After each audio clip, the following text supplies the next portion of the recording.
Hi Year 11s, this is the second video for the Preventing Infection PowerPoint. Probably going to be the second to last video. There'll be 3 videos in this presentation, but let's move on and begin. So last time we talked about vaccines, and that sometimes vaccines need boosters, and sometimes, like with a flu shot, that's because the pathogen has actually changed and the vaccine doesn't fight off that anymore. So we're going to talk about how vaccines, or how pathogens can change. And there's 2 different ways that pathogens can change. The first is with antigenic drift, and the second is antigenic shift. Both of these most likely come up in tests, so worth knowing. First up is antigenic drift. So antigenic drift is when a pathogen constantly changes its surface antigens, so the proteins on the outside, which leads to a new strain of the pathogen.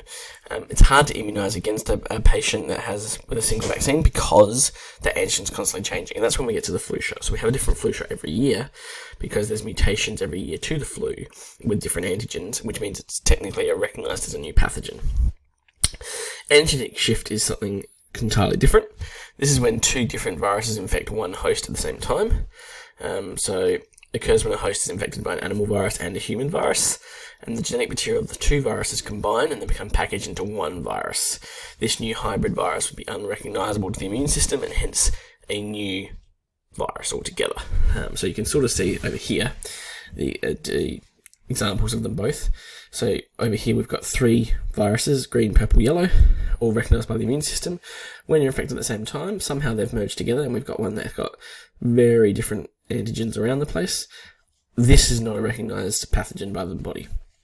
Whereas antigenic drift is the same virus, but it's mutated to make the antigens look slightly different, and now the body doesn't recognise it anymore. Moving a little bit further to not just vaccines, but looking at antibiotics. Antibiotics we kind of covered in the last topic as well in cells, but antibiotics are chemical compounds that we use to inhibit the growth of bacteria inside a host. There's 8 different classes of antibiotics, and each class will inhibit the growth of bacteria by stopping a specific process.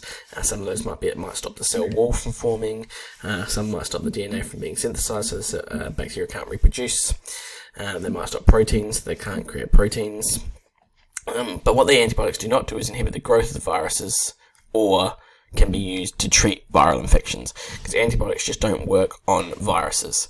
And the fact that we've used antibiotics so much, including for viruses, has led to antibiotic-resistant bacteria. What actually happens in that process is that mutations have occurred naturally in the DNA of bacteria, which codes for synthesis of proteins, and they can make proteins that fight off antibiotics. When that happens, that's a random thing. Some random bacteria have that mutation that can fight off antibiotics. And when we overuse antibiotics, they get used to antibiotics. And that is more likely a random mutation because they learn to survive. It's natural selection like we talked about in Year 10. There is a video that I will link down below that you can watch about superbugs. That will explain it a little bit more as well. But continuing on with preventing infection,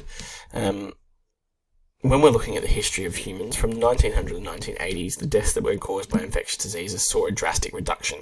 That's because of antibiotics, vaccines, improved public health, such as hygiene.